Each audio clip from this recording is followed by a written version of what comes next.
Well, well, Seraphina, I must say, your dress looks rather extravagant.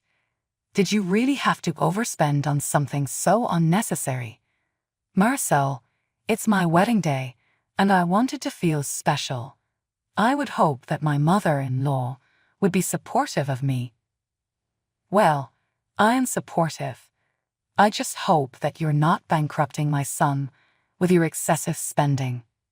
Marcel, that's not fair. Lysander and I have been splitting expenses all along, including the wedding. I have my own income and savings too. This day is about celebrating love, not criticizing each other. Celebrating love? More like celebrating your ability to spend money you don't have. I have seen through your charade, Seraphina. You're just a gold digger taking advantage of my son's generosity. Marcel, I am not a gold digger. I have never asked Lysander for anything beyond love and support. I have my own dreams and ambitions, and I work very hard to achieve them. Oh, please. We all know the truth, Seraphina. Your job is just an excuse to cover up your desire for luxury. You think we're blind, but we can see right through you. Marcel, I don't expect you to understand or believe me, but I am proud of my accomplishments and the life I have built for myself. I don't need validation from you or anyone else. Today is my wedding day, and you need to respect that. Your wedding day. It won't last, Seraphina. Mark my words. Lysander will soon realize the mistake he made, and you will be left with nothing but an empty bank account. Marcel, I may not have your approval, but I don't need it. I'm confident in my love for Lysander and myself. I won't let your negativity ruin my happiness. Now, if you'll excuse me, I have a wedding to enjoy. I was a 28-year-old woman by the name of Seraphina. 3 incredible years with Lysander. My relationship was peaceful, and our mutual love of travel made it even more enjoyable as we explored the world together. My definitive moment while we were away, walking the exciting streets of a foreign city, just one of those days, and it hit me like an urban undertow that this goldfish was inextricably hooked. We had of course talked about it a lot, and I think we both felt like this would have been the way. Lysander was child of privilege, and he made a lot more money than me, which enabled him to do grand stuff for me. Initially, he paid for most of our things, and I mean extravagant meals to lavish holidays. I knew he was just being nice, but for some reason I felt weird that our financial relationship was totally out of balance. I was hoping to help and ease the financial strain on us both. When I finished college and got a decent job, one of the first things that came up was my feelings about Lysander. I voiced my concern about sharing bills and said perhaps we should live together, since I always play to get the rent. For both us as a devoted, settled-in couple, and also so we could incorporate our lives. So Lysander, of course, being the understanding and supportive partner, he was said yes. A new apartment that seemed to encapsulate our heart's desire and the beginning of a shared life together. It was a huge milestone for us in our relationship to move in together. Finally in our new home, and we were so contented. We loved waking up in the same bed, eating together each morning, and seeing one another again at night. Our lives blended together effortlessly, and it was the next evolutionary step our relationship had to take. Not only did this help lessen the financial strain on Lysander a bit, it also made me feel less dependent.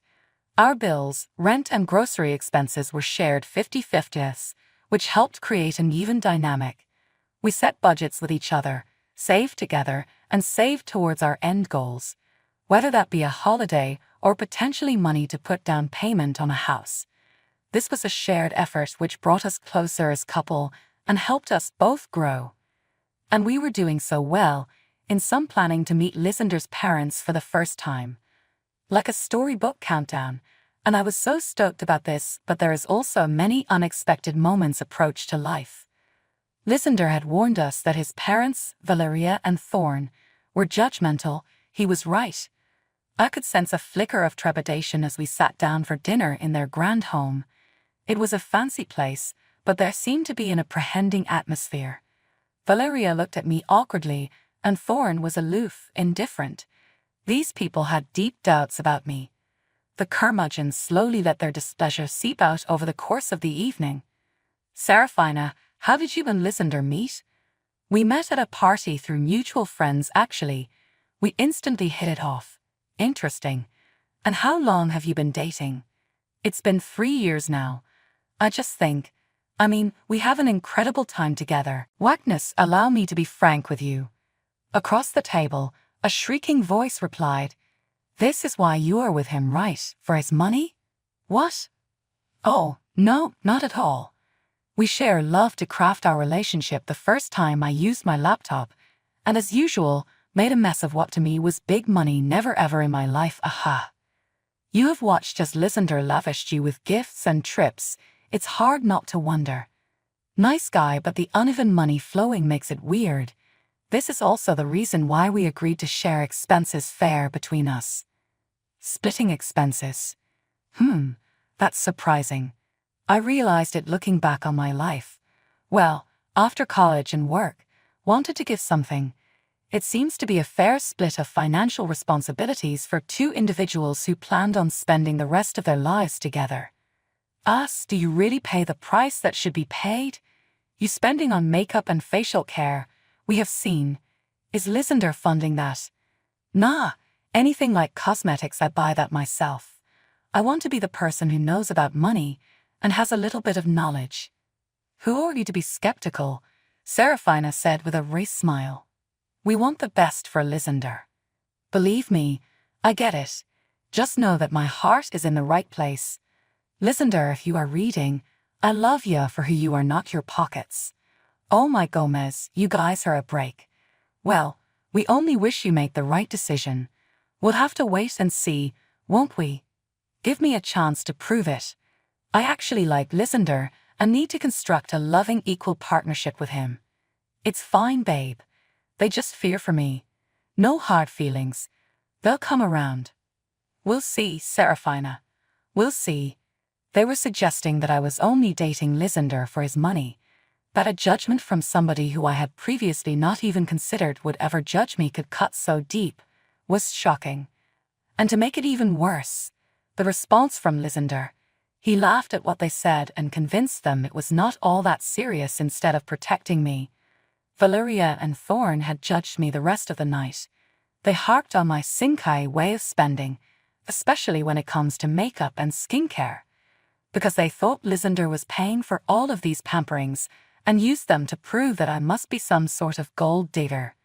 I did my best to explain that I worked for the money to buy them. I just wanted to communicate with you that what me and Lysander had was a REL connection, not DRVNBYMATRILPRKS. Unfortunately, my explanation fell on deaf ears. Disappointingly, Lysander was still not standing up for me, silent, which to me was activating a no vote from his parents securing their menu of dislikes for him to list in front of my face. I was crushed to the core because it felt like a betrayal, as if no one cared and as though I did not matter packed me from interacting with others. It was pretty much falling apart and definitely one of many murky marks on our record with each other. Unbeknownst to me at the time, this would be only the first of a series things going wrong. Evening 11, a number of months later, and nighttime 12, Caspian on his 6-month mark from the chance encounter with Lysander's oldsters. Lysander proposed to me and it was like the happiest moment tour of my life. I was bursting with joy. So, we started to plan our engagement party, a celebration of love between us and with all those who love us. Yet, as the plans developed, Valeria and Thorn loomed to spoil our happiness. They seemed like they were set on battling me at every whim to torch my relationship with their son. I voluntarily bought my own ticket, both for the engagement party and wedding ceremony.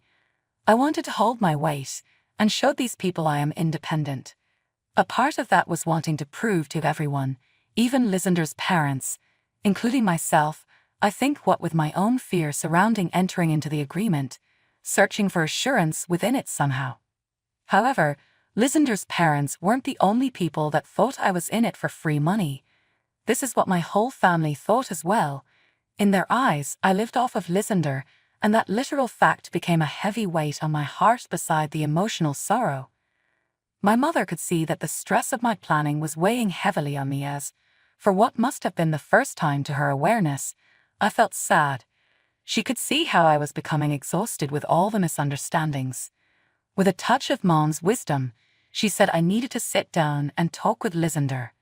Seraphina, he is your partner. You must express your feelings and worry about what you haven't told your friends.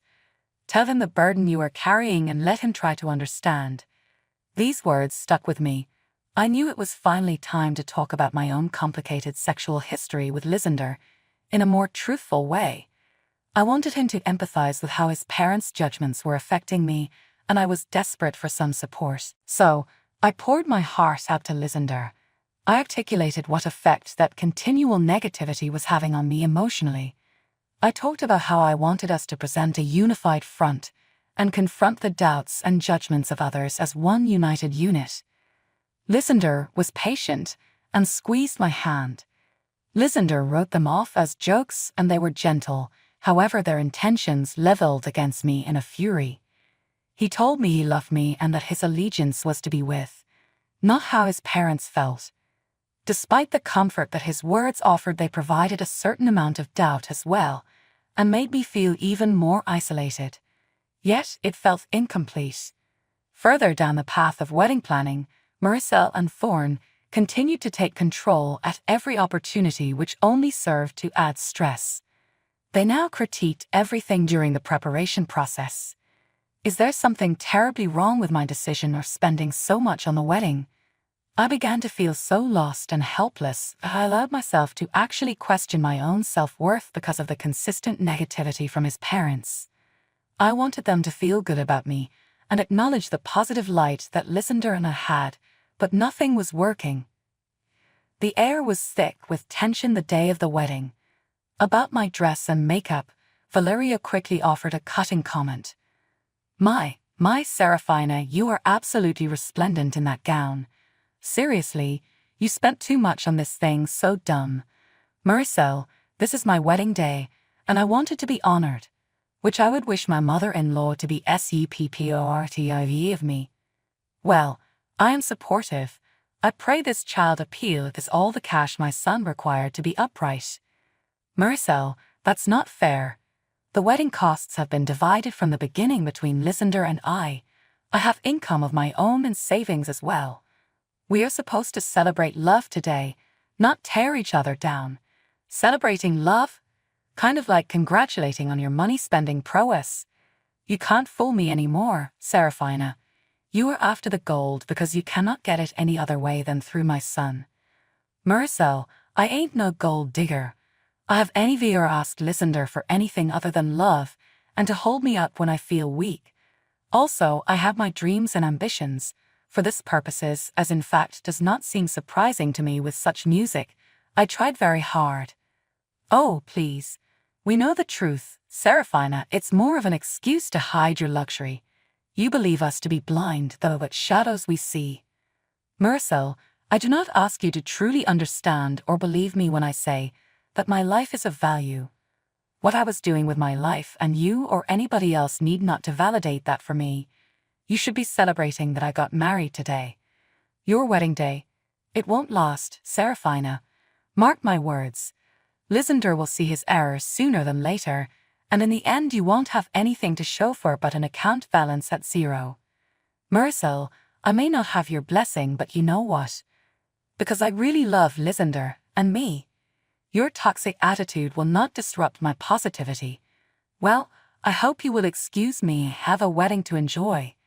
They oozed a drip of barely disguised disdain, and she sounded like someone who had every intention to make me feel bad down again for overspending your wage.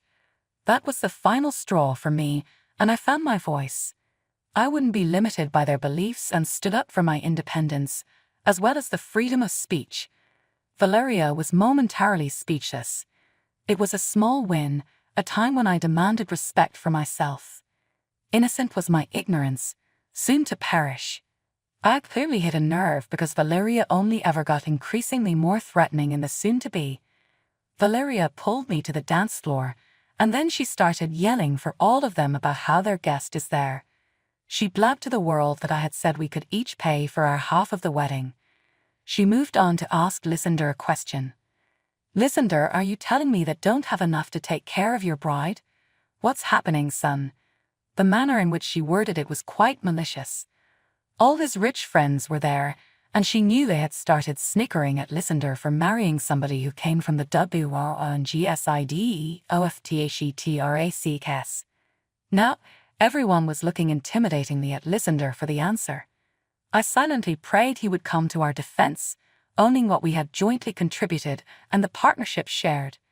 But to my complete horror and devastation, Lysander seemed almost ashamed and decided to lie. They said he did pay for it and also threw me under the bus, not a second thought. Right then, anger, betrayal, and hurt crashes over me.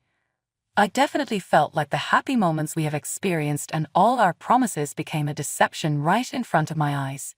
His lie on this day made me feel like the ground beneath my feet had become heavier to carry, as I wondered whether our relationship was even real. When he said that, everyone turned to me and laughed like I was some kind of fucking punchline. I just did not want to or could handle my embarrassment for another moment. Reluctantly, I left. When I went outside, my mom ran after me, her arms around me. It felt like pressing a bowl of strength into an urge to my own well-being. This is a simple example, but when my mom came to help me through it after, because what would Elvis do without his mama dolling on him? Her support brought back the memory of sons feeling surrounded by love, and thus deserving of respect and compassion. Trying to be the worst bride who ditched her man at the wedding. All I knew was that everyone stopped trusting me. One fateful day, in an emotional outburst and with nothing but the best of intentions at my disposal, I created a Facebook post which showed everything that was paid for, even bank statements. I was exposing the real nature of our financial contributing to this wedding. This post went viral immediately, and the numbers began to rocket. Some even commented with a video of Marcel, desperately trying to humiliate me. The online community backed me up individually, providing support and solidarity in direct messages. After the social media storm, Valeria messaged me relentlessly pleading that I delete the video. The damage had been done, however. It was too late. The response to her actions has been shared and proliferated by thousands of people, so even though she wanted or needed it gone, there is no way those consequences could be undone. I did eventually take the video down, but not before enough people had seen it. Once news broke of the individuals behind this company, their family business took a tremendous hit, with many regulars vowing to boycott. Who on earth would support any venture associated with such volatile and gutless goons?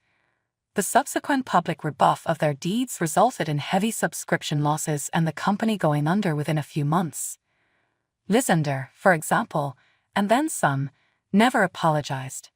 He even verbally assaulted me, telling me that I was a travesty and making his family look bad, to suck it up. That, I felt, was a sign that I should turn back. Finally, I left Lysander and filed for divorce. It was then that it clicked. His family dynamic had made a mess of our once good relationship. I knew that I wanted a love which encompassed respect, trust, and mutual standing. Determined to do so, I pivoted toward building my life anew. During that time, I stayed under and worked on my personal development. The part of me that was designed to be resilient chose something other than victimhood, and began the process of owning my own life, making a plan for my new independence based on what truly mattered most in this world. Which, when faced with hardship and adversity inside of me, swelled troops that dragged my spirit forward. That I have removed myself from toxic hell, a future filled with love, growth, and peace, the only thing you ever fucking deserved.